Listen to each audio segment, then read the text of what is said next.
Hi guys, I'm here with my 2009 Mini Cooper. I was going to do a brake bleed, and I picked up this MityVac model MV6830 vacuum brake bleeder, which allows you to bleed the brakes yourself.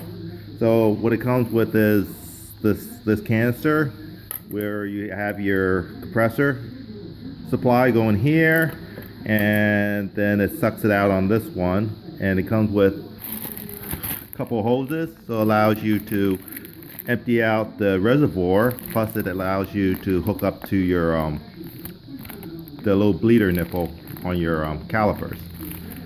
It comes with a fill, so that way you don't empty out your reservoir.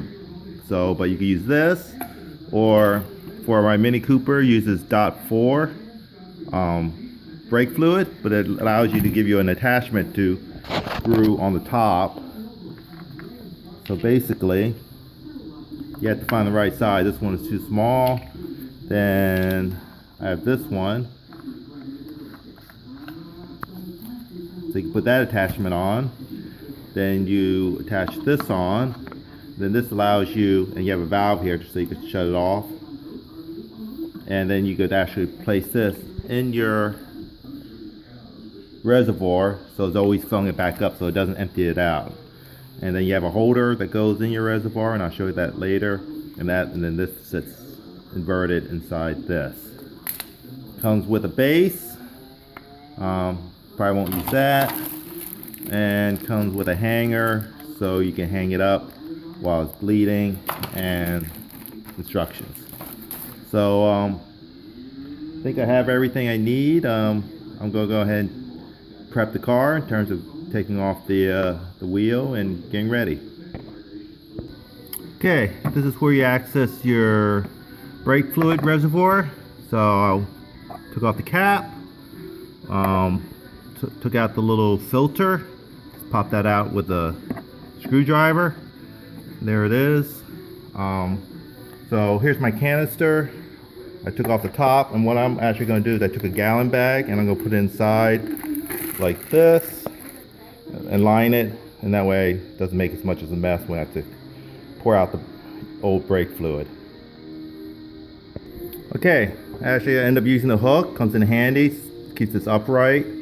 Attach the air hose, attach the wand, so that way I can suck out the brake fluid from the reservoir.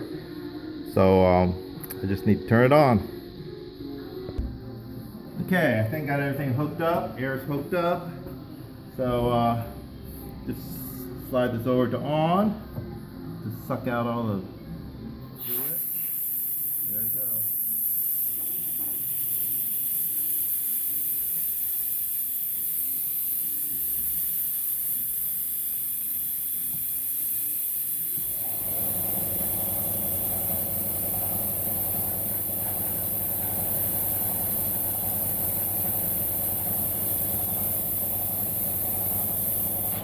Okay, I think that's it.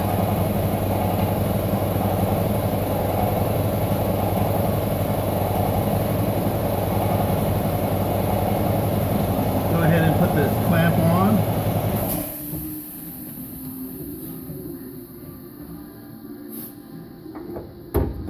Get out of the way.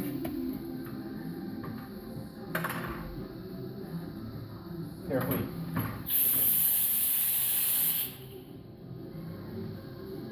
Drip brake fluid all over the place.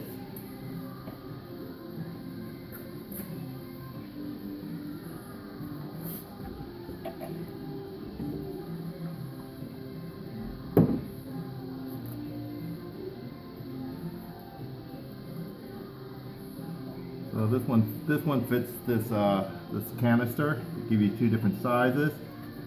Then put that on. Make sure it's turned off.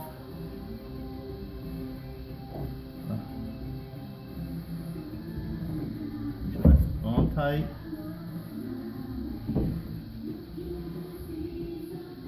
This clamp allows you to set the height.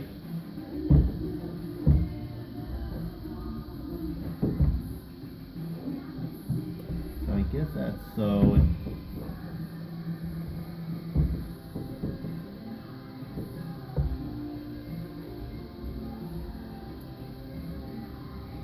open it. You hear it filling.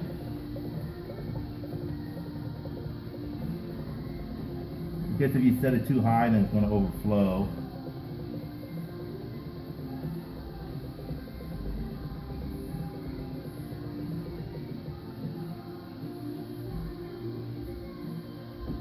And you turn it off and see how much it actually filled here.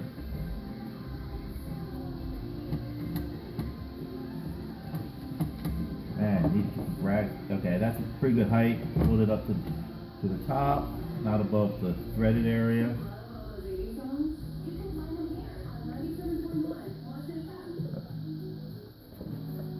So that's, let me go ahead and do the brake side. I'll show you that side.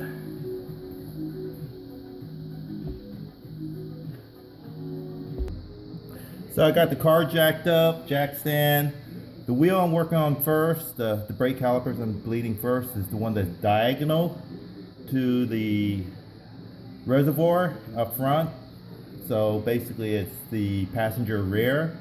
So they say the order to do it in the manual is, as it sounds like any other one, is you do the furthest one away and then you work to the closest one. So basically I'm going to do this one, which is passenger rear, then do driver side rear, then passenger front, then driver side front. So you work your way closer to it. This is the nipple. It actually had this cable like this, cap over it, holding it like that. So you just take that off. Actually it's like that probably. And then this takes a 11 millimeter. I got a thin one, so that way I can put it over it. The kit comes with a whole bunch of different nipples. So you just try the different ones until you see which one. They all look identical, but I imagine the inside is a little bit different. The inside of these, each of these is a little bit different. So you just keep trying the different ones until it feels tight and not too tight and nice and snug. So I'm going to use that one. So I'm going to use that one, attach it to this hose, and the hose go plug where into the system.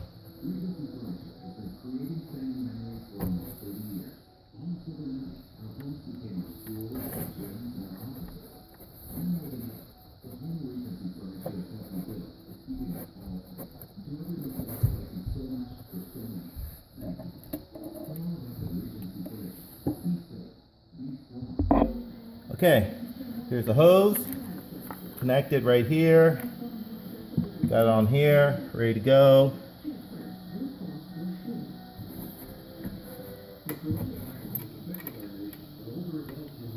Move my wrench so I get a better swing on it.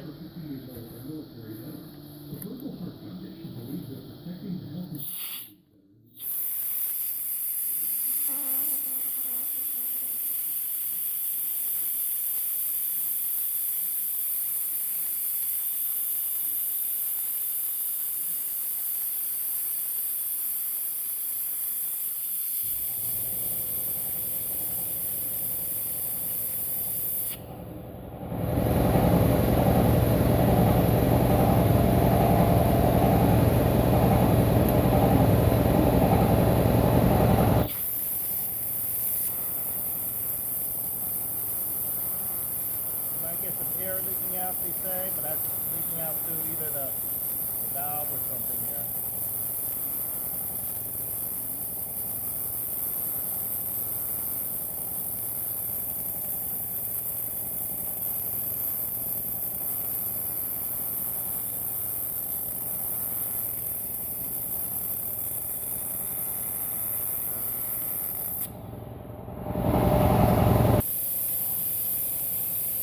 I guess I'm waiting for the fluid to turn kind of what you would see coming out of the bottle.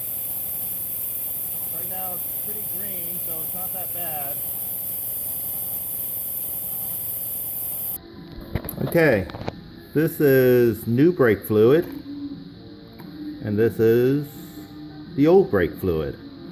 So I'm gonna run it longer on that same caliper until I get it to come out clear like this, basically. Okay, here we go, longer.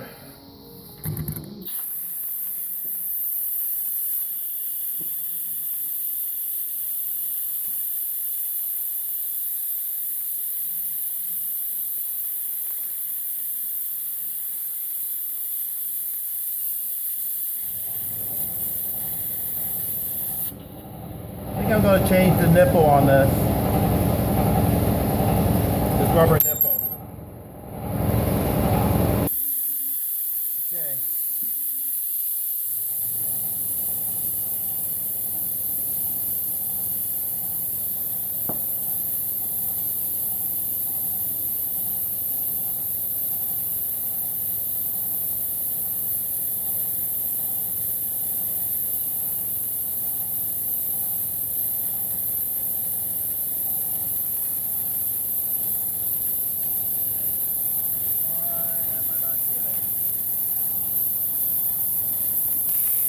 Okay, figure out what the problem was.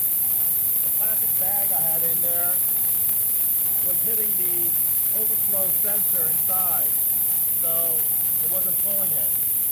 So I took the bag out.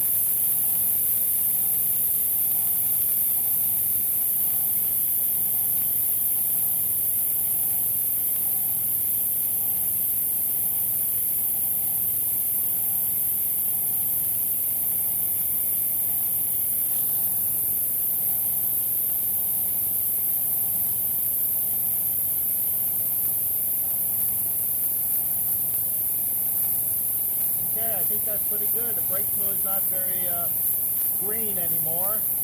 So, go ahead and close off the valve.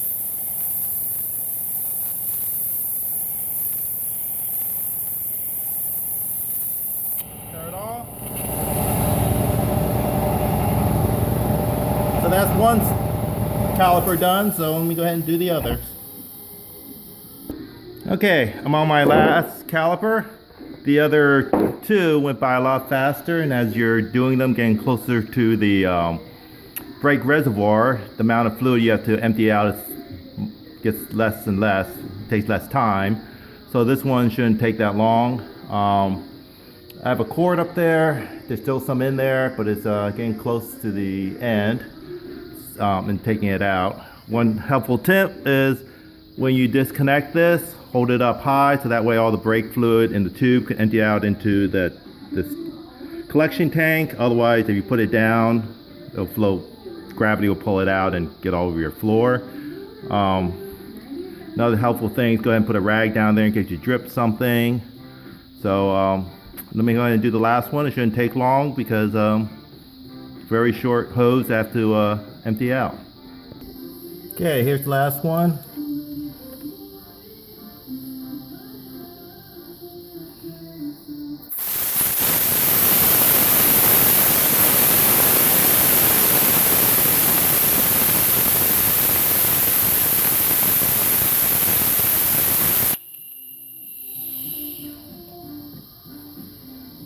There it goes. Okay, one way to check is you stop once in a while and check the color of the fluid. It's not as clear as the clean stuff is, but it's not as green as it was before. Let me show you before and after what it looks like. Okay, here we're looking at the color of brand new brake fluid out of the container, and this is what came out of the bleed canister. So that's what it looks like. So one thing you want to check is go ahead and disconnect the reservoir and make sure it's full. So here I can go ahead and shut it off.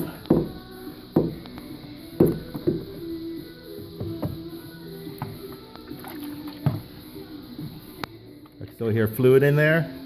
That's good. It's full. Put the filter back in.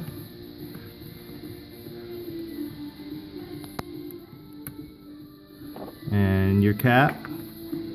And one thing you want to do is go ahead and press on the brake pedal to make sure it feels nice and firm.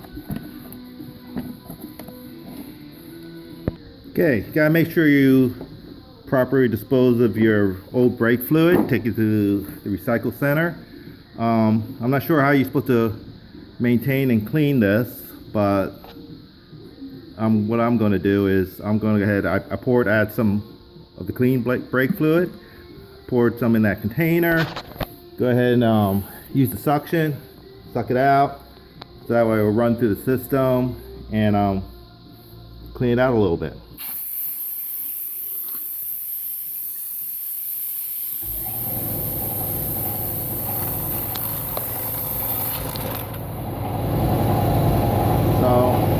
I know that hose is clean, so I'll do it with the other hose, and then I should be done and pack it away. And I already pressed on the brake pedal, took a couple of pumps to get it nice and firm, and it feels really good, nice and firm, the brake pedal. So I'm gonna take it out for a test drive. So basically that's how you change your brake fluid by yourself using the vacuum, and works really well. I guess once you get through it a couple of times, it goes by really fast. The worst part is taking off the wheel and jacking it up, but besides that, it's a fast job. This thing costs about $80 to $90. You can find them on Amazon. And I had to flush a brake on another car at a automotive place. They charged me $115. So basically, if you just do one car and a half, you've already paid for itself and saved some money. So good luck on taking care of your brakes. And the reason we want to change your brake fluid is so you don't get corrosion in the calipers, which is what happened on that other car that I had them do. Good luck. Thanks a lot for watching.